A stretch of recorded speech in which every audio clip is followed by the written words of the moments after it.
সমাবেত ভক্তবৃন্দের চরণে আমার কোটি কোটি দণ্ডবৎ প্রণিপাত। শ্রী চৈতন্য চৈতামৃতের রূপানুগ্রহ রূপ শিক্ষা আপনারা শোনাচ্ছি কয়েকটি সপ্তাহ ধরে। রূপ গোস্বামীপাদ রূপমঞ্জরি, তিনি রূপ গোস্বামী রূপে এসেছেন, সাধন করছেন জগৎকে কৃষ্ণ ভজনের শিক্ষা দান করবার জন্য।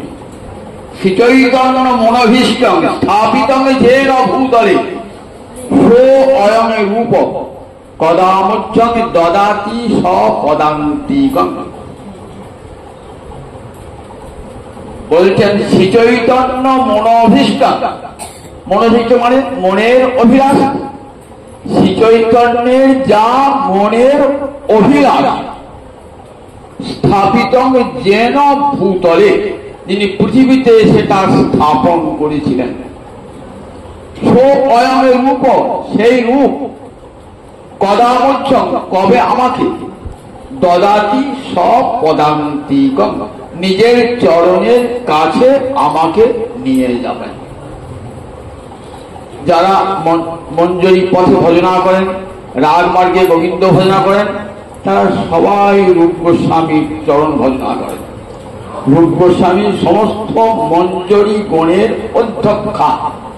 মঞ্জরি মানে কৃষ্ণের রাধারানীর সখী হয়েও সেবা পরা দাসী, সখী হয়েও সেবা পরা দাসী।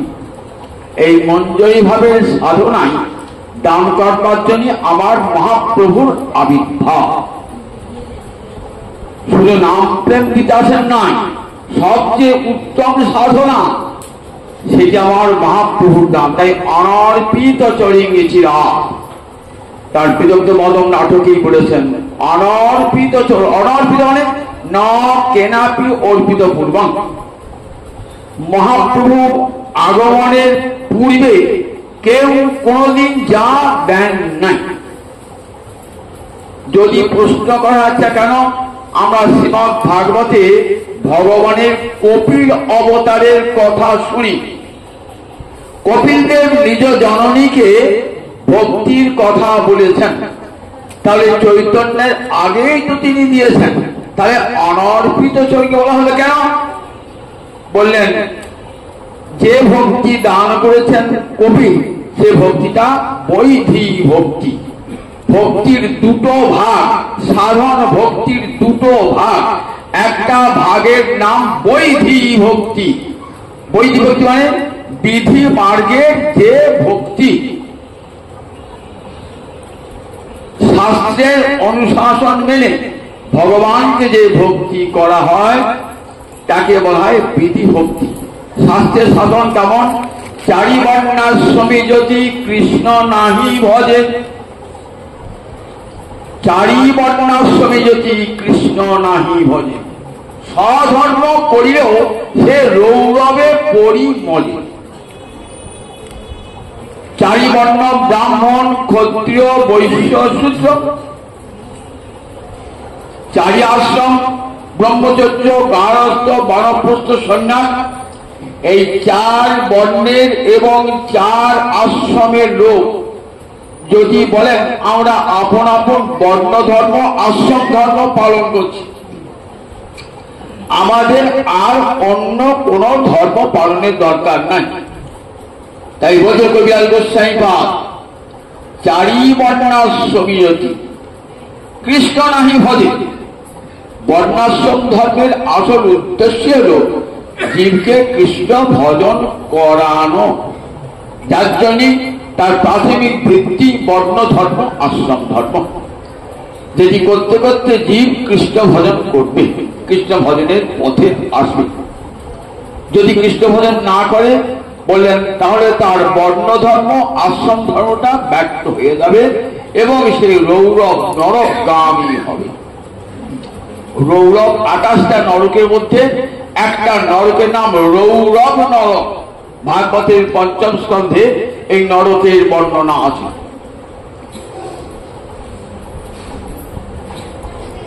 এই শাস্ত্রের অনুশাসন মেনে যে কৃষ্ণ ভক্তি, সেই ভক্তির নাম বৈধি ভক্তি। এই ভক্তিতে কি পাওয়া যায়? মুক্তি পাওয়া যায়। কৃষ্ণ প্রেম লাভ হয় না, কৃষ্ণ সেবাও লাভ হয় না। এই বৈধি ভক্তিতে কি লাভ হয়? চতুর্বিধ মুক্তি পাইয়া বৈকুণ্ঠেতে যায়। 4 প্রকার মুক্তি। মুক্তি তো 5 প্রকার আছে, 4 প্রকার বলছেন কেন? 5 প্রকার মুক্তির মধ্যে একটা মুক্তির নাম সাযুজ্য মুক্তি। এই মুক্তির কথা কোন কৃষ্ণ ভক্ত কানেও শ্রবণ করেন না। এই সাযুজ্য মুক্তিতে কি হয়? জীবাত্মা পরমাত্মায় বিলীন হয়ে যায়। কৃষ্ণ সেবা কোথায় পাবে? বিলীন হয়ে যায়। যে জন্য এই সাযুজ্য মুক্তি কখনো কোনো বৈষ্ণব, কোনো কৃষ্ণ ভক্ত কখনো চান না। সাযুজ্য মুক্তি, সাযুজ্য শুনিতে হয় ঘৃণা ভয়, নরক বাঞ্ছয়ে তবু সাযুজ্য না লয়। বলে আমাকে নরক দিও সেও ভালো, তথাপি যেন সাযুজ্য মুক্তি দিও না ঠাকুর। নরকে দিও, আবার নরক ঘাটতে ঘাটতে কোনোদিন মানব জন্ম পাবো, আবার সেই মানব জন্ম পেয়ে মহতের চরণ ধুলি মাথায় নিয়ে তোমার চরণ সেবা করতে পারবো। তাই বলছি নরক বাঞ্ছয়ে। তাই আর 4টে মুক্তি থাকলো কি কি? সালোক্য, সামীপ্য, সারূপ্য, শাস্তি। শোনা কোন 5টা মুক্তির মধ্যে একটা বাদ গেল সাযুজ্য। থাকলো 4 প্রকারের মুক্তি। 4 প্রকারের মুক্তি কি কি? সালোক্য প্রথম। সালোক্য মানে সমান লোকে গমন। গোবিন্দ বৈকুণ্ঠে রয়েছেন, আমি বৈধি ভক্তিতে সেই বৈকুণ্ঠে নারায়ণের কাছে গেলেন, বৈকুণ্ঠে গমন হল। সালোক্য সমান লোক। তারপরে সারূপ্য, অর্থাৎ গোবিন্দের যেমন রূপ, বৈকুণ্ঠে নারায়ণের যেমন রূপ, সেই রকম রূপ প্রাপ্ত হবে। যেমন বৈকুণ্ঠে পার্শ্ব আছেন নন্দ, সুনন্দ, সব বৈকুণ্ঠে পার্শ্ব, সব 4টে করে হাত, নীলবর্ণ, সব 4টে করে হাত। মানে সারূপ্য মুক্তি পেয়ে সব সারূপ্য মুক্তি, অর্থাৎ সমান রূপ প্রাপ্তিকে বলে সারূপ্য মুক্তি। তাহলে সালোক্য হল, সারূপ্য হল। সামীপ্য, সমীপ শব্দ প্রত্যয় করে সামীপ্য, অর্থাৎ নিকটে থাকা, বৈকুণ্ঠে গোবিন্দের কাছে কাছে থাকা, এর নাম সামীপ্য মুক্তি। শাস্তি, ঋষ্টি মানে ঐশ্বর্য, অর্থাৎ ভগবান যে যে ঐশ্বর্যের অধিকারী, কিছু কিছু ঐশ্বর্যের অধিকার এই কৃষ্ণ ভক্তের জন্মায়। কিছু কিছু ঐশ্বর্য, কৃষ্ণের যথিক গুণ কৃষ্ণ ভক্তেতে সঞ্চারে, বিন্দু বিন্দু জন্মায় ঐশ্বর্য। সেই জন্য শাস্তি বলা। এই 4 প্রকার মুক্তি পায়া, এই চতুর্বিধ মুক্তি পায়া বৈকুণ্ঠে যায়। তারা বৈকুণ্ঠে যায়, তারা গোলকে যায় না, বৃন্দাবনে যায় না, বৈকুণ্ঠে। তাহলে বিধি ভক্তি তারা কোথায় যাব? বৈকুণ্ঠে কিংবা গোলকে। বৈকুণ্ঠে কে আছে? নারায়ণ আছে, নারায়ণ মূর্তি। গোলকে রাধা গোবিন্দ মূর্তি নাই, রাধা বৈকুণ্ঠে আজকে লক্ষ্মী নারায়ণ মূর্তি। কিন্তু যারা রাগ পথে পথিক, তারা চান ওই গোলকে রাধা গোবিন্দের যুগল মূলতির সেবা করতে। সেটা কোন পথে গেলে হবে? বলে সেটা রাগ পথে গেলে হবে। এটি বলে রাগ আনবার পথ। অর্থাৎ ব্রজ গোপীরা যে পথে গমন করেছিলেন, তাদের অনুসরণ করে যে পথ, তার নামে রাগানুগা পথ। অর্থাৎ রাগ মার্গের অনুগমন করেন যারা, যে ভক্তি, তাকে বলে রাগানুগা ভক্তি। রাগ মানে, রাগ ভক্তিটা কেমন? প্রাণের টানে ভালোবাসা, প্রাণের টানে ভালোবাসা। সেখানে ভগবানের সঙ্গে কোনো সম্পর্ক নাই, কিন্তু ভগবানকে আপনি ভালোবাসতে ইচ্ছা হয় অন্তরে। বলে তার জন্য শাস্ত্রবাণী করতে হয় না। একটা পতিব্রতা রমণী তার স্বামী ঘরে যখন আসে, তাকে শিখতে হয় না কেমন করে স্বামী সেবা করতে হয়। সে আপন অন্তরে টানে স্বামীকে সেবা করে। এই জন্য শাস্ত্র লাগে না, কোন পুঁথি লাগে না, তার উপদেশ লাগে না, আপনি প্রাণের আকর্ষণে করে। এই যে প্রাণের আকর্ষণে গোবিন্দ সেবা, ভালোবেসে যে গোবিন্দ সেবা, তারই নামে রাগ মার্গের ভজন। ভগবানকে ভজন। ব্রজগোপীরা যে পথে গমন করেছেন সেই পথে গমন। দেখুন এটা এত উঁচুতে আমরা শ্রীমদ্ ভাগবতে দেখতে পাই। উদ্ধব বলছেন, হে গোপীগণ, তোমরা ভগবত লোক পূজিতা, তোমরা জগতে লোক পূজিতা হবে। তোমরা যে চরম ধর্মের নিদর্শন জগৎকে দান করে গেলে, তার জন্য তোমার জগৎ গুরু জগৎ বন্দনীয় হয়ে রইলে। তোমরা কোন পথে গোবিন্দ ভজন করলে জীবনের শ্রেষ্ঠ প্রাপ্তিও ঘটে, সেটা তোমরা দেখাবে। মহাপ্রভু আমার সেই ভাবকান্তি নিয়ে এলেন। সেই রাধানী ভাবকান্তি অঙ্গীকার করে জগৎকে শেখালেন যে দেখো কেমন করে রাগ মার্গে কৃষ্ণ ভজন করতে হয়। যদি আমার মহাপ্রভু আসতেন, আমরা বৃন্দাবনে ঢুকতেই পারতাম না, ব্রজগোপীর সান্নিধ্য লাভ করতে পারতাম না। দেখুন, তাই বাসুদেব ঘোষ একটি পদে বলে, যদি গৌরাঙ্গ না আসতেন কি হতো? যদি গৌরাঙ্গ না হতো কেমন হইত, কেমনের হরিদাম দে। আমার শিরাধার মহিমা রস সিন্ধু সীমা, জগতে জানা তোকে। মধুর বৃন্দা বিপিন মাধুরী, প্রবেশ চাতুরী সার। বড় যুবতী ভাবের আরতি, সকতি হইত কার। এই যে বৃন্দাবনে প্রবেশ অধিকার কে দিয়েছেন? আমার মহাপ্রভু গৌরনাথ ঠাকুর। রাধারানী কি বস্তু দেখেছেন? যে প্রেমের চরম সীমায় রয়েছে আমার রাধারানী মহাদেবী। প্রেম, স্নেহ, মান, প্রণয়, রাগ, অনুরাগ, ভাব, মহাভাব। মহাভাবের দুটি স্তর।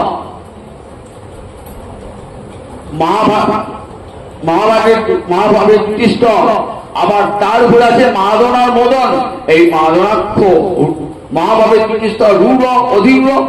অধীর ভাবের দুটো স্তর, মাদন এবং মদন। এই মাদন স্তরে মাদনাক্ষ মহাভাবতী রাধারানী,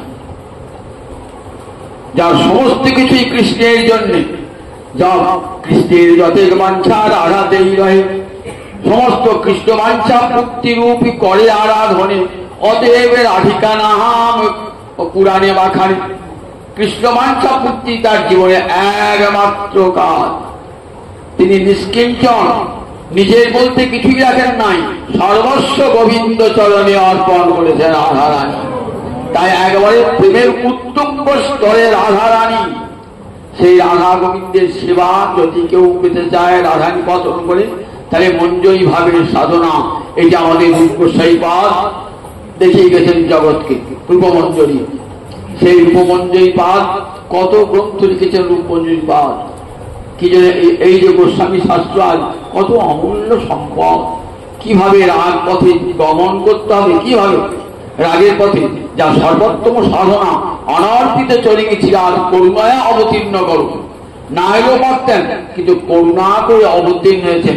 জীবকে একটা জিনিস দেওয়া হয় না, সব দিয়েছে কিন্তু একটা দেওয়া হয় নাই, রাগ ভক্তি দেওয়া হয় নাই। তাই গোবিন্দের মনে শান্তি আসে নাই। তাই ভগবান কি করলেন? করুণা অবতীর্ণ, করুণা করে কলির যুগে আবির্ভূত হলেন। কোন যুগটা দেখুন, অতি নিকৃষ্ট যুগ, যে যুগের মানুষের কোন সাধন নাই, ভজন নাই। কতখানি করুণা থেকে হয় মন্দিকে একবার, কতখানি করুণা থাকলে হয়। সত্য যুগের মানুষ, তেতাল যুগের মানুষ, দাপরের মানুষ, তাদের সাধন ভজন ছিল। কোন যুগের মানুষের কোন সাধন নাই, ভজন নাই। তাদেরকে কৃপা করবার জন্য আমার এখানে তো করুণা বোঝা যাবে। করুণা তো এইখানে বোঝা যাবে যে অতিদিন অতিহীন তাকে যদি কৃপা করেন, তাহলে বোঝা যাবে আমি করুণার অবতার। কলিযুগের মানুষ অতিহীন, অতি নিকৃষ্ট মানুষ, তাকে কৃপা করবার জন্য আমার মহাপ্রভু জগৎকে দিলেন এবং দিলেনকে সর্বশ্রেষ্ঠ দান। সর্বশ্রেষ্ঠ দান দান করলেন। বিদগ্ধ মাধব নাটকের মঙ্গলাচরণে লিখছেন সর্বশ্রেষ্ঠ দান করেছেন। কি সর্বশ্রেষ্ঠ দান করেছেন বলেন? সমর্পয়িতুম উন্নত উজ্জ্বল রসায়ন। সমর্পয়িতুম মানে সম্যক রূপে অর্পণ করবার জন্য। তার সম্যক মানে সম্পূর্ণরূপে যখন কৃষ্ণ রূপে এসেছিলেন তখন সম্যক রূপে দান হয় নাই, তাকে আবার গৌরাঙ্গ হয়ে আসতে হলো। এই অবতারিত হবে সম্যক রূপে অর্পণ হবে, সমর্পণ সমাজ উপসর্গ সম্যক রূপে অর্পণ করবার জন্য আবির্ভূত সমর্পিত কি দেবেন? উন্নত উজ্জ্বল রসায়ন স্বভক্তি শ্রিয়ম, স্বভক্তি সম্পদ। তিনি নিজে যে ভক্তি সুধা আস্বাদন করেন সেই ভক্তি সুধা জগৎকে দান করবেন। সেটা কেমন?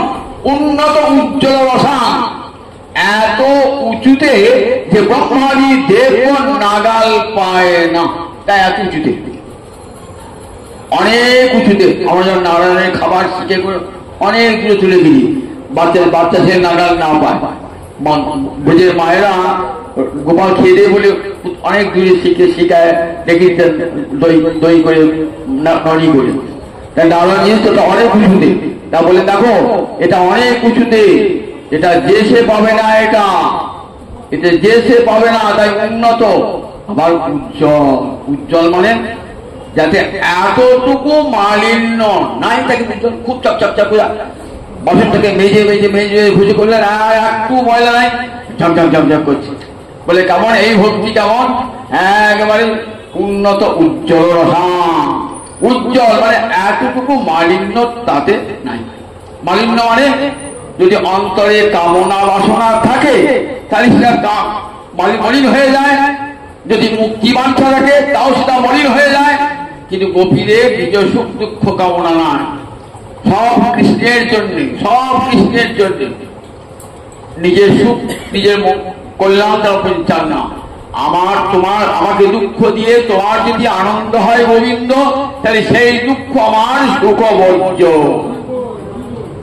জগতে কোন রমণী বলতে পারে বলে নাকি?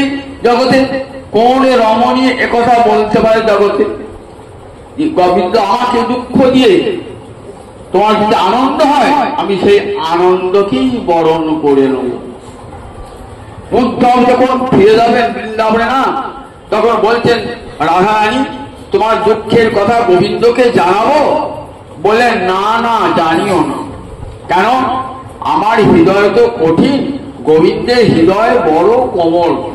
যদি আমার দুঃখের কথা শোনেন তাহলে তিনি আর প্রাণ রাখতে পারবেন না। দেখুন, কৃষ্ণের মঙ্গল কামনায় নিজের দুঃখ কথা গোপন করে দিয়েছে, যাতে গোবিন্দ টের না পায়, গোবিন্দ কষ্ট না পায়। গোবিন্দ কষ্ট হবে এটা বলবে কেমন করে? ধীরে ধীরে বলবে, একটু একটু করে বলে, একবারে বলবে না, তার নরম চিত্ত বড় ব্যথিত হবে। তাই দেখুন ব্রজগোপীর কেমন কৃষ্ণ ভালোবাসার ব্রজগোপীরা যখন কৃষ্ণের ওই দেখবেন বেণুগীতা আছে, বেণুগীতে গোপীরা ব্রজগোপী যখন কৃষ্ণ গোচারণ করে আসতেন না, তখন গোচারণ করে যেতেন না, তখন ব্রজগোপীরা বলছে দেখো তোমার চরণ এত সুকোমল চরণ যা আমরা বক্ষে রাখতে ভয় করি, যে আমাদের বক্ষটা কঠিন, তোমার চরণটা এত সুকোমল, মনে হয় তুমি কষ্ট পাও নয় আমার এই বক্ষে চরণ রেখে। তাহলে ওই চরণ তুমি নিয়ে তুমি কেমন করে ঘুরে ঘুরে বেড়াচ্ছ, বৃন্দাবনে গোসাল করে বেড়াচ্ছ। বৃন্দাবনের মাটি, সেখানে কত শিলাঙ্কুর রয়েছে, কত কাঁটা রয়েছে, তোমার পায়ে বিঁধবে, কঙ্কর বিঁধতে হবে। আমরা এখান থেকে ব্রজগোপীরা অন্তরে সেই দুঃখ অনুভব করছি। আবার বলছে না না, তুমি যখন ঘুরছো মনে হয় ধরি বৃন্দাবন কি করতে, বৃন্দাবনের মাটি কোথায় নরম হয়ে গেছে, তুমি চলবে বলে বৃন্দাবনের মাটি, বৃন্দাবন তো তোমার সেবা করবার জন্য এসেছে, তাই বৃন্দাবনের মাটি যেন নরম হয়ে গেছে, গোবিন্দ চলবেন বলে। তাহলে কতখানি বেগিত তার রয়েছে রাধা গোবিন্দের সুখচিন্তা, কতখানি গোবিন্দের সুখচিন্তা তাদের অন্তরে। সেই গোবিন্দ, সেই গোপীগণের ভালোবাসা বলছেন যা ব্রজবধূ বর্গের কল্পিতা, ইয়া ব্রজবধূ বর্গের কল্পিতা, যা ব্রজবধূগণ দিয়ে গেছেন জগৎকে যে রাজমার্গের পথ, সেই পথ দিয়ে গেলেন আমার মহাপ্রভু। সমর্পয়িত উন্নত, এর উপরে আর সাধনা হয় না। আমার মহাপ্রভু যে সর্বোত্তম সাধনা বলেন সমর্পয়িত উন্নত উজ্জ্বল রসায়ন স্বভক্তি শ্রিয়ম, সেই নিজে যে ভক্তি সম্পদ আস্বাদন করেন সেই ভক্তি সম্পদ জগৎকে দান করে গেলেন। ব্রজগোপীর যে ভালোবাসা, তার যে কৃষ্ণ নাম, সেই কৃষ্ণ নামের মধ্যে কি আছে না রাধা রানীর হৃদয়ের প্রেম ভালোবাসা আছে। রাধারানীর প্রেম এত উঁচুতে, আমরা তো জগন্নাথের কথা শুনছেন তো কিছু নেই, রাধারানীর প্রেম কেমন দেখুন। রাধারানীর প্রেমের মহাপুরুষ সন্ন্যাস গ্রহণ করে কোথায় গেছে? পুরীধামে গেছেন। কেন বৃন্দাবনের আগে পুরীধামে গেলেন কেন? রাধারানী গোবিন্দ গৌহরি যেমন রাধারানীর প্রেম দিয়ে, রাধা প্রেমে গড়া তনু ধুলায় পদে পথে, রাধারানীর প্রেম দিয়ে গড়া আমার গৌরাঙ্গ তনু, রাধারানীর প্রেম দিয়ে গড়া। আর জগন্নাথের মূর্তিও রাধারানীর প্রেমেতে গড়া, দ্রবীভূত হয়ে গেছে। কিরকম? বর্জের লীলা কথা তো তারকার 16,108 মহিষী জানেন না? চন্দ্রাবলী সেবা করেন, রুক্মিণী সেবা করেন, কিন্তু গোবিন্দের জানতে মনে আনন্দ আসে না। রাত্রে ঘুমে ঘুরে রাধে রাধে বলে শয্যা পাচ্ছেন, রাধারানী শয্যা পাচ্ছ রাধানীকে, আমি তো রুক্মিণী, আমি তো সত্যভামা। তখন সঙ্গে সঙ্গে গোত্রস্খলন হতো। তখন একদিন মনে যাচ্ছে রাধারানীকে, রাধা নাম করেন কৃষ্ণ কেন? আমরা এত সেবা করি তথাপি তো গোবিন্দের মনে তৃপ্তি আনতে পারছি না, তাহলে এই রাধারানীটা কে? শব্দ তার নাম বলেন রাধারানী। তখন মা রোহিণীকে জিজ্ঞাসা করছে, মা তুমি তো জানো বৃন্দাবনের কে রাধারানী? তাহলে হ্যাঁ রে জানি, বাট কি তোদের কাছে বলা যাবে না, বিশেষ করে বলরাম কৃষ্ণের কাছে বলা যাবে না, বলবে না? ভগবান আমাদের খুব শুনতে ইচ্ছা হয়। মা রোহিণী বলেন, দেখ বলতে যে আরম্ভ করবো না, কৃষ্ণ বলরাম চলে আসবে, তখন আমি আর বলতে পারবো না। বললে মা তুমি নিশ্চিত থাকো, যাতে কৃষ্ণ বলরাম আসতে না পারে তাদের অনুপস্থিতির সুযোগে তুমি আমাদেরকে বলবে। বলে বেশ।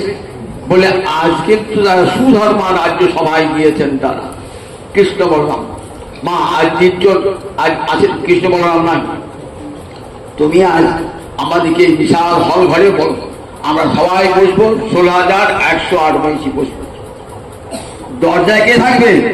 সুভদ্রা বলছে কোনো চিন্তা নাই, দরজায় আমি থাকবো, দরজায় আমি থাকবো। তাহলে দরজায় পাহারা থাকলো সুভদ্রা, আর মা রোহিণী একাকি গোবিন্দের বাল্যলীলা হতে হতে হতে হতে হতে হতে রাসলীলা বলতে আরম্ভ করেছেন।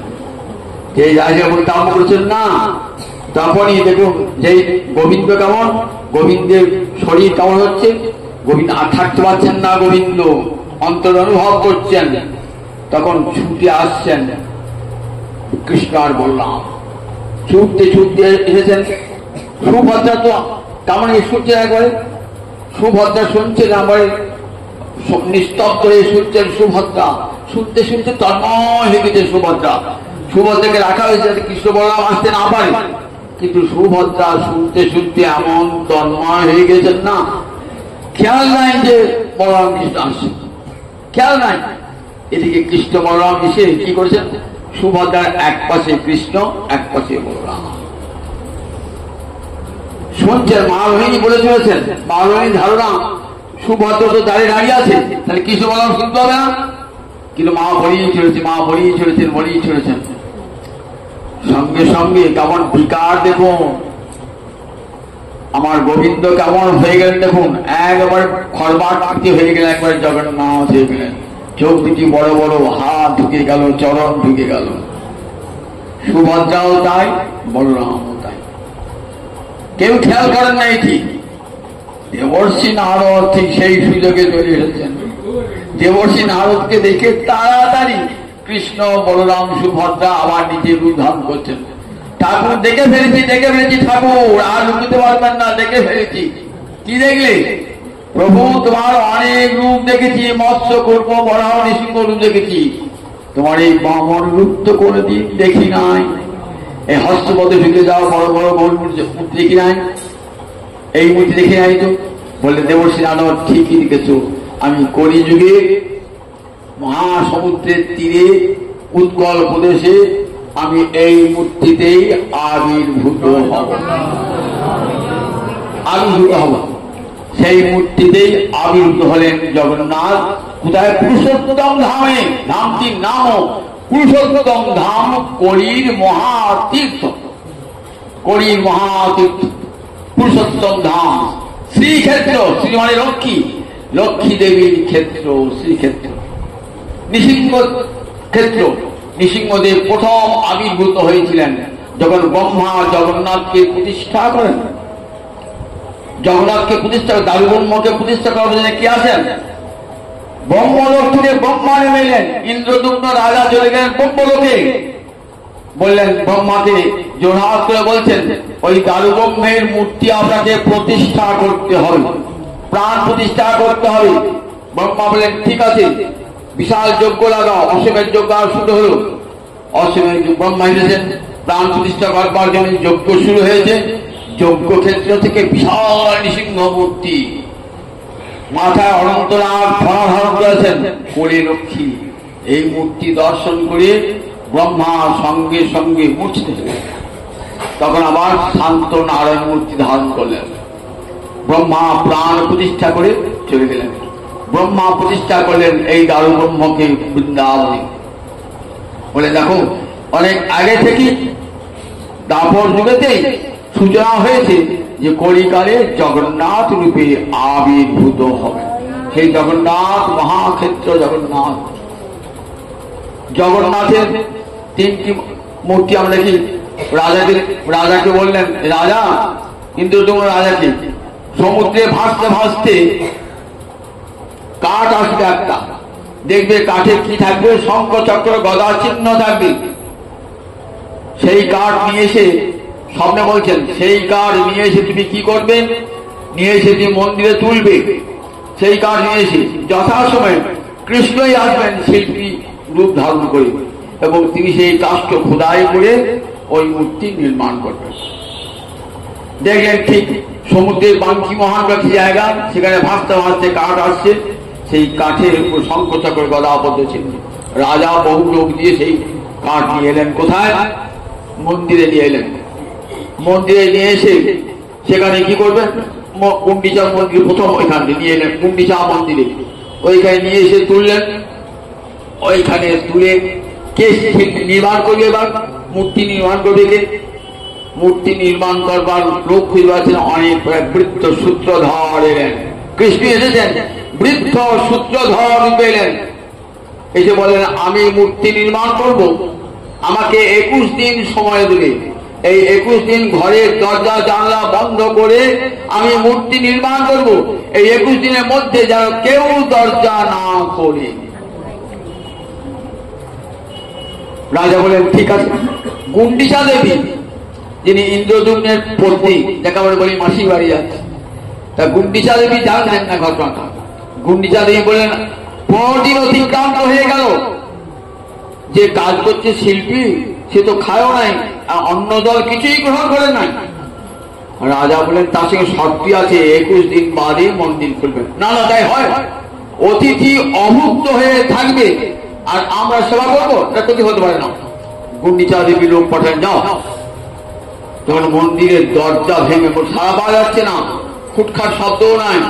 মন্দিরের দরজা ভেঙে দেখে শিল্পী নাই। মূর্তি, তিনটি মূর্তি কেমন অর্ধ অসম্পূর্ণ রূপে তৈরি হয়েছে। আর রাজা এসে দেখলেন ওই মূর্তি তো নির্মাণ হলো না। তখন আবার রাজা বললেন, একে তো নীলমাধবকে দেখতে পান না, এসে নীলমাধব তো চলে গেছেন বালুকার নিচে, অদৃশ্য হয়ে গেছেন। যে নীলমাধবকে দেখবার জন্য এসেছিলেন, কত কষ্ট করে মূর্তি নির্মাণ হলো, কিন্তু মূর্তি সম্পূর্ণ হলো না। রাজা আবার কান্তার্প করলেন, স্বপ্ন দিলেন, নীলমাধব আমি এবার এই মূর্তিতেই জগতের উপাসনা গ্রহণ করব। রাজা তিনি দুঃখ করো না, আমারই ইচ্ছায় গুন্ডিচা দেবী মন্দির খুলেছেন এবং আমার এই অসম্পূর্ণ মূর্তি এবার এই কলিযুগের আরাধ্য দেবতা হবে। তাই কলিযুগের আরাধ্য দেবতা হলেন। বলেন ওই 3 মূর্তি অসম্পূর্ণ নয়। এই আগে থেকে আমরা দেখি দ্বারকা লীলায় বা গোবিন্দ এই মূর্তি, এই গোবিন্দ এই মূর্তি গোবিন্দ দেখিয়েছিলেন নারদকে। নারদকে করুণা করবার জন্য এই মূর্তিতেই পুরী ধামে তিনি প্রতিষ্ঠিত হলেন। তাই আজ কলিযুগের মহাকীর্তি বেদে উল্লেখ আছে, এই পুরী ধামে জগন্নাথ আসবেন দারুব্রহ্মরূপে, বেদে উল্লেখ আছে। কাজে কোন কল্পনা নয়, সাক্ষাৎ ঋষিরা দর্শন করেছেন। কলিযুগে দারুব্রহ্মরূপে মহাসমুদ্রের তীরে উৎকলে ভগবান শ্রীহরি দারুব্রহ্মরূপে জগন্নাথ মূর্তিতে আবির্ভূত হবেন। জগতের নাথ তিনি জগন্নাথ মূর্তিতে আবির্ভূত হবেন, কলিযুগের এক মহাতীর্থ। এইখানে আমার মহাপ্রভু থাকতেন, সেখানে সমস্ত গৌ পরিকরেরা যেতেন। কত বছর ছিলেন সেখানে মহাপ্রভু? 24 বছর ছিলেন। 24 বছর সন্ন্যাস, 24 বছর গারস্থাশ্রমে, 24 বছর সন্ন্যাসী। তারপরে 6টি বছর ঘুরেছেন কোথায় না, কখনো বাংলাদেশ, কখনো বৃন্দাবন, কখনো কাশী, কখনো দক্ষিণ, ঘুরে শেষ 8টি বছর রয়েছেন কোথায়? রাধাকান্ত মঠ এখন যাকে বলে গৌরগম্ভীরা মন্দির, সেই গৌরগম্ভীরা মন্দিরে মহাপ্রভু থাকতেন।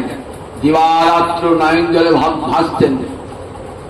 রাধার যেমন কৃষ্ণ বিরহে কাঁদতেন, ঠিক তেমনি করে আমার গৌরাঙ্গ হরি কাঁদতেন।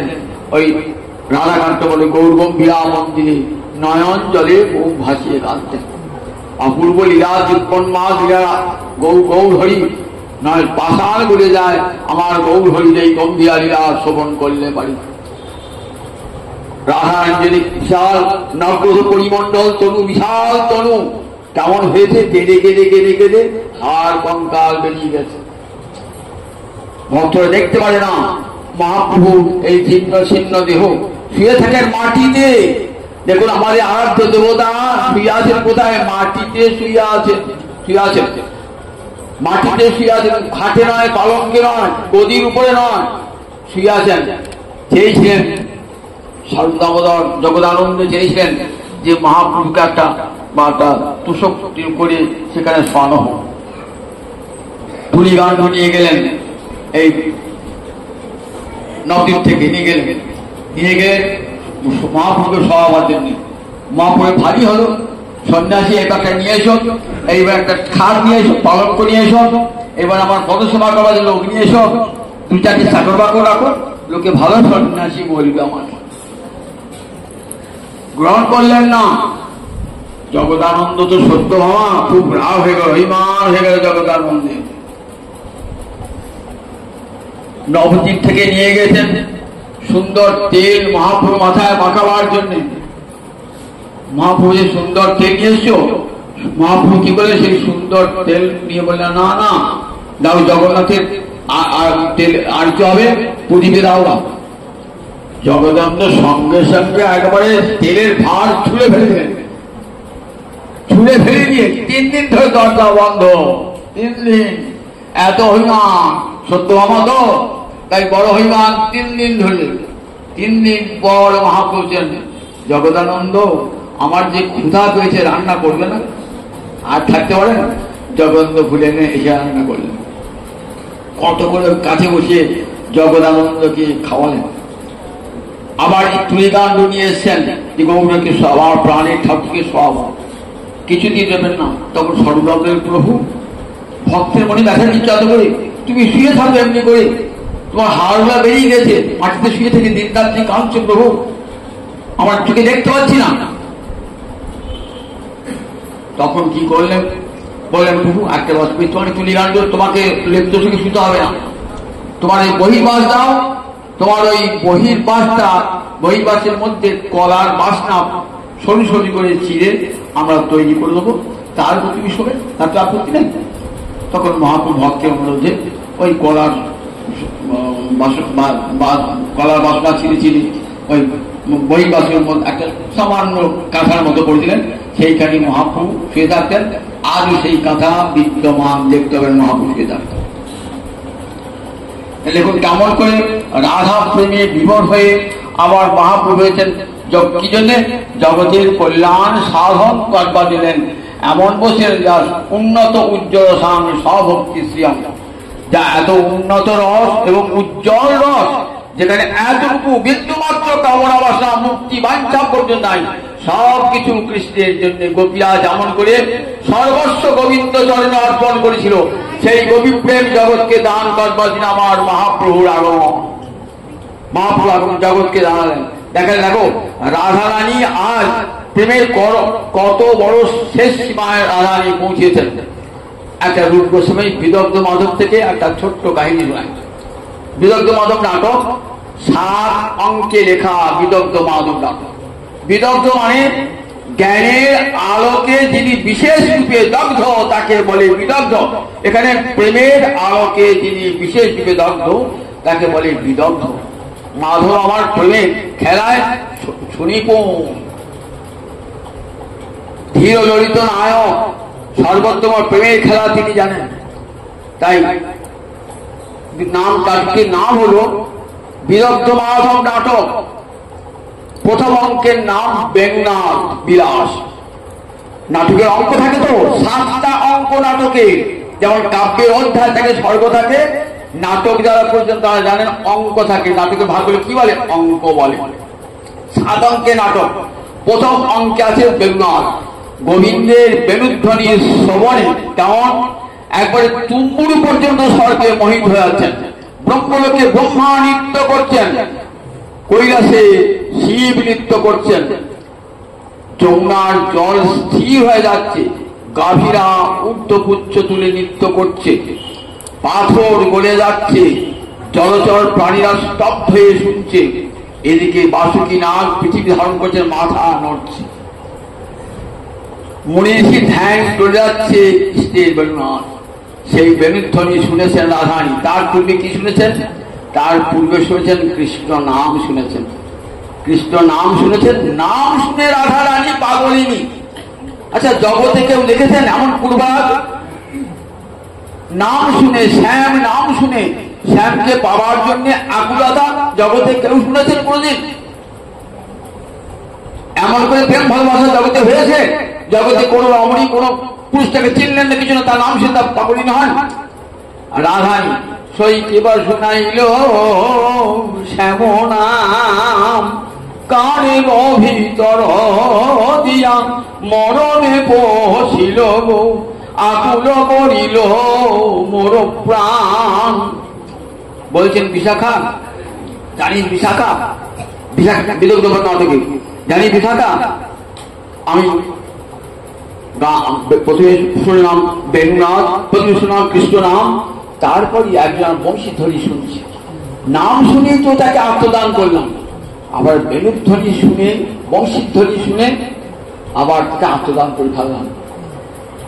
বিশাখা তার ছবি নিয়ে এসছেন, বলছেন এই ছবিটা দেখে, সেই ছবিটাকে দেখে তাকে আত্মসমর্পণ করলেন। বলছি বিশাখা, একটা নারীর 3টে পুরুষে যদি ভালোবাসার জন্মায়, তাহলে সেই নারীটিকেও জগতে প্রশংসা করে। দেখ যে আমার কি হলো রে, একজনের নাম শুনে আমি পাগলিনী হলাম, একজনের বেণুধ্বনি শুনে আমি পাগলিনী হলাম, আবার তুই ছবি এঁকেছিস তো, ওই ছবিটা দেখে তার পাগলিনী হলাম। বিশাখা হাসছে, আসবো জানিস, যার নাম শুনেছিস, যার বেণুধ্বনি শুনেছিস, আর যাদের ছবি দেখছিস না, 3জনই এক, 3জনই এক। রাধারানী কাছে এবার ললিতা পত্র লিখে পাঠিয়েছেন। ললিতা রাধারানী একটা পত্র লিখছেন শ্যামের সাথে মিলনের জন্য। সব করছেন পৌর্ণমাসী যোগমায়া। রাধা গোবিন্দের মিলনের সহায়িকা হলেন পৌর্ণমাসী যোগমায়া। সেই জন্য তিনি এসেছেন যোগমায়া পৌর্ণমাসী। কে বলুন দেখি? ওই শান্তিপুরী মুনির মা। আর শান্তিপুরী মুনির ছেলের নাম কি? মধুমঙ্গল। মেয়ের নাম নান্দিমুখী। তারও এসেছেন সব ব্রজলীলার সহায়ক রূপে এসেছেন। একটা পত্র লিখেছেন, পত্রকে কৃষ্ণের কাছে পাঠালেন। পত্রকে নিয়ে গেল ললিতা, বিশাখা পত্র নিয়ে গেল। সেই সঙ্গে একটা রাধারী গাথা মালাও নিয়ে গেল। গোবিন্দ গোচারণ করতে করতে রাধারীর কথাই মনে মনে ভাবছেন, কিন্তু এমন সময় ললিতা বিশাখা গিয়েছে, দেখছেন সখা মধুমঙ্গল একটা গলায় মালা দিয়েছেন। গলায় মালা দিয়েছেন তো তখন ললিতাকে এক রাধারানী গাথা মালাটা দিয়ে দিলেন। রাধারানী গাথা, না দেখো আমি অন্য কোনো রমণীর গাথা মালা পড়ি না, দেখো আমি অন্য কোনো রমণীর গাথা মালা পড়ি না, তোমার মালিক মালা ফিরে দিয়ে যাও বলে কি করলেন, ওই মধুমঙ্গলের মালাটি রেখে দিলেন। আর ললিতা মধুমঙ্গল রাধারানী মালাটা রেখে দিলেন, আর মধুমঙ্গলের মালাটি হাতে তুলে দিলেন ললিতাকে। বিশাখা ফিরে যাচ্ছে, চিঠি গ্রহণ করলেন না, বলল না না আমাকে এমন চিঠি লিখবে না, চিঠি গ্রহণ করলেন না। প্রত্যাখ্যাত হয়ে আসছেন বিশাখা। ললিতা দূর থেকে রাধায় যেতেছেন, বিশাখা কেমন মরিন বেশি আসছে, আবার ললিতাও বলছেন তাহলে নিশ্চয়ই কৃষ্ণ আমার চিঠিতে কোনো উত্তর দানও করেন নাই, আমার তো উদাসীনও দেখেছে। রাধারানী অন্তরটা খুব ব্যথা হল। বিশাখাকে দেখি বুঝতে পেরেছেন। বিশাখাকে দেখে বলতে, এক বিশাখা, যার জন্য ঘর সংসার ছাড়লাম, যার জন্য এত লোকের নিন্দা শুনতে হয়, আর সেই কৃষ্ণ যদি আমাকে পরিত্যাগ করেন তাহলে এই জীবনে কি কাজ? আমার এই জীবনের কাজ নেই। দেখ আমি মনে মনে ভাবছেন আমি প্রাণ পরিত্যাগ করব। প্রাণ করে পরিত্যাগ করবি, প্রাণ করে পরিত্যাগ করবি, প্রাণটা কারণ দেখ কৃষ্ণ না না, যিনি এমনকে আমার চিঠি প্রত্যাখ্যান করেছেন, আমার মালা ফিরিয়ে দিয়েছেন, সুতরাং সেই কৃষ্ণ যদি আমি নাই পাই আমার জীবন পরিত্যাগ করব। বলছেন না বিশাখাকে প্রাণ পরিত্যাগ করবেন, বলছে চল বিশাখা আজকে কালীদহে ঘুরে যাবো, যেখানে দ্বাদশ আদিত্য টিলা আছে। কালীদহের প্রথম ভালোবাসা, সাপের উপর যখন নৃত্য করছেন না তখনই প্রথম ভালোবাসা এই রাধারানী সপ্তসখী গিয়ে কদম্ব তলে দাঁড়িয়েছেন। এই যে প্রথম পূর্বরাজ সূচনা হয়। বলে কোথায় অন্য কোথাও যাবেন না, চল আমরা কালী নদী ঘুরে যাবো, সেই দ্বাদশ আদিত্য টিলা। দ্বাদশ আদিত্য মানে 12টা সূর্য একসঙ্গে উঠেছিল। কেন উঠেছিল? জলে অনেকক্ষণ কৃষ্ণ ছিলেন তো অঙ্গটা শীতল হয়ে গেছিল, তাই গোবিন্দকে তাপ দেবার জন্য একসঙ্গে 12টা সূর্যের উদয় হয়েছিল। আজও বৃন্দাবনে সেই দ্বাদশ আদিত্য টিলা রয়েছে। ওইখানে জবা ফুল পাওয়া যায়, ওইতে আমরা সূর্য পূজা করব। বিশাখা বলছে বেশ, তোর যদি মনটা ভালোই থাকে তো আমরা সূর্য পূজা করব। সূর্য পূজা করবো বলছে বিশাখা তুই ফুল তোল, আমি যমুনায় স্নান করে আসি। যমুনায় স্নান করবেন না, যমুনার জলে প্রাণ বিসর্জন করবেন, যমুনার জলে প্রাণ বিসর্জন করবেন। কিন্তু বিশাখাকে বলেন নাই বিশাখা তো প্রাণ বিসর্জন করতে দেবেন না। তাই স্নান করতে গিয়ে যমুনার নাম থেকে বলছে বিশাখা একবার ছবিটা দেখাবে আমাকে। বিশাখা বলছে আচ্ছা ছবিকে আমি সঙ্গে সঙ্গে ঘুরে বেড়াচ্ছি, ছবিকে সঙ্গে সঙ্গে ঘুরে বেড়াচ্ছি, ছবি তোকে দেখা, আর ছবি দেখে তুই কাঁদবি, ছবি আমাকে নাই, ছবি নাই। তাহলে এক কাজ করি, ওই ছবিটা ধ্যান করি, আমি প্রান্ত বিসর্জন করবো মনে ভাবছেন, একবার গোবিন্দ রূপ ধ্যান করি। এদিকে গোবিন্দ এসেছেন, রাধারানী পত্র প্রত্যাখ্যান করেছেন তো গোবিন্দ অন্তরে আছে, দুজনই যুদ্ধ ভালোবাসেন, কিন্তু এখন রাধারানীর প্রেম পরীক্ষা করবার জন্য ওই পত্র ফেরত দিয়েছে। ইচ্ছা করে না, কিন্তু এই যে রাধারানীর প্রেম কত অনুরাগ সেটা জানবার জন্য বলে মধুমঙ্গল কেন তখন তুই করলে কেন? তখন তুই বলেছিলাম রাধারানী পত্রটি প্রত্যাখ্যান করলে কেন? রাধারানী মনে হয় প্রাণ রাখবে না রে মধুমঙ্গল, তাহলে চল কোথায় যাবো? ও এসেছেন কোথায়? সেই দ্বাদশ আদিত্য টিলায়, এখানে অনেক জবা ফুল ফোটে, একটা পত্র লিখবো। বললাম তো আমি দিয়ে আসবো। কি করে পত্র লিখবো? ওই জবা ফুলের রস দিয়ে গিরি মল্লিকার পত্রে রেখো, পত্রে রেখো রাধারানীকে। যখন যাচ্ছেন না মধুমঙ্গল যাচ্ছেন ফুল তুলতে, এমন সময় দেখছেন রাধারানী আসছেন যমুনা থেকে উঠে, ছবিটা চাইতে আসছেন, ছবিটা পান না বলে রাধারানী ধ্যানে বসে বলেছে। রাধা ধ্যানে বসেছেন তো, আর গোবিন্দকে দেখছে না, রাধা তো প্রাণ বিসর্জন দেয় নাই। চল চল মধুমঙ্গল, ধীরে ধীরে ধীরে ধীরে রাধারানীর নয়নের সম্মুখে যে চক্ষু মুদ্রিত আছে, আর নয়নের সম্মুখে দাঁড়িয়েছেন গোবিন্দ অপরূপ ধারণ, একেবারে মদনমোহন মূর্তি দাঁড়িয়েছেন। অনেকক্ষণ পর বিশাখা দেখছে, বিশাখা তুই যা ধ্যান করছিস একবার চোখ খুলে দেখ, সেই ধ্যানের মূরতি আছে তোর নয়নের সামনে, ধ্যানের ফল দেখ। তোকে দেখছেন ধ্যানের ফল গোবিন্দ সম্মুখে, রাধা নিয়ে আনন্দে সীমানায়। এরপরে নিয়ে গিয়ে কি বলবেন, এরপরে বিশাখা ললিতা নিয়ে গিয়ে রাধা গোবিন্দে কুঞ্জে মিলন করাবেন। এই বিদগ্ধ মাধব নাটকের তৃতীয় অঙ্কে এই বর্ণনা আছে যে এখানে রাধানী এর নাম মনমথলেশ। এই অঙ্কে নাটকের নাম হচ্ছে মনমথলেশ। এখানে প্রেম লেগেছে উভয় মনমথ মানে যা মনকে মথিত করে, অর্থাৎ প্রেম মনকে মথিত করে। এই মন গোবিন্দ অন্তর অনুরাগ জমেছে, আবার রাধারই অন্তরে অনুরাগ জমেছে। এইবার সখীদের কাজ হবে কি না, রাধা গোবিন্দের মিলন ঘটানো, সংকেত কুঞ্জে গিয়ে রাধা গোবিন্দের মিলন ঘটিয়ে দিয়ে তাদের বাঞ্ছা পূর্ণ করবেন। জয় জয় জয় জয় জয়।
নিবেদন, আগামী রবিবার একাদশী, রবিবার আমি আসতে পারবো না, আমি সোমবার আসবো।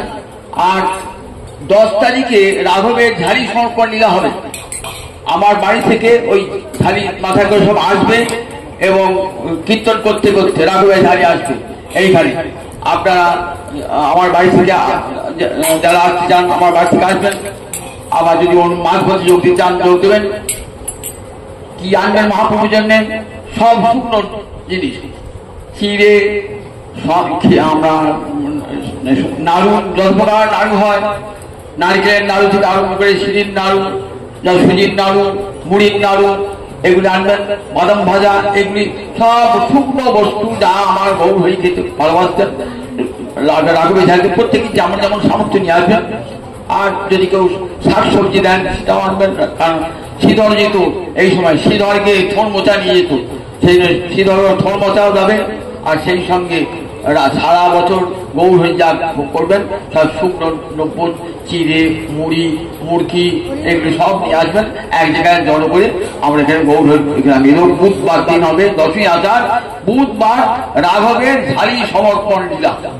ওই দিনে রাঘব পণ্ডিত কে ছিলেন? পণ্ডিত রাঘব পণ্ডিত ছিলেন পানিহাটির প্রধান মহাপুর পরিকর, যার ভগিনীর নাম ছিল দময়ন্তী। দময়ন্তী সারা বছর গৌর সন্ন্যাসী তো গৌরকে দূর থেকে দেখতেন, কাশিতে পারতেন না। তিনি এত অনুরাগ, এত ভালোবাসে না, আমার মহাপ্রভু যা যা খেতে ভালোবাসতেন সারা বছরের জন্য সব করে ভাইকে দিয়ে পাঠিয়ে দিতেন, ওই রাঘবকে পাঠিয়ে দিতেন। সেই লীলা আজও হয়, রামদাস বাবাজি করেন। আমরা এখানে 3-4 বছর করছি রাঘবের ঝালি। আমার বাড়ি থেকে নাম সংকীর্তন করতে করতে রাঘবের ঝালি আসবে গৌরাঙ্গ মন্দিরে। আপনারা এসে যারা আমার বাড়ি যাবেন বাড়ি যাবেন, আর নইলে যারা প্রতি মধ্যে যোগদান করবেন ঝালি নিয়ে আসবেন। ওই যার যেমন সামর্থ্য বিভিন্ন পাড়া থেকে যদি পারেন ঝালি নিয়ে আসবেন, আর নইলে ওই একটা ঝালিতে সব ঢেলে দেবেন। এনে আমরা গৌরাঙ্গ মন্দির পৌঁছিয়ে দেবো, যাতে পরের দিন গৌরহরি ভোগে সেগুলি লাগে। জয় জয় জয় জয় জয়।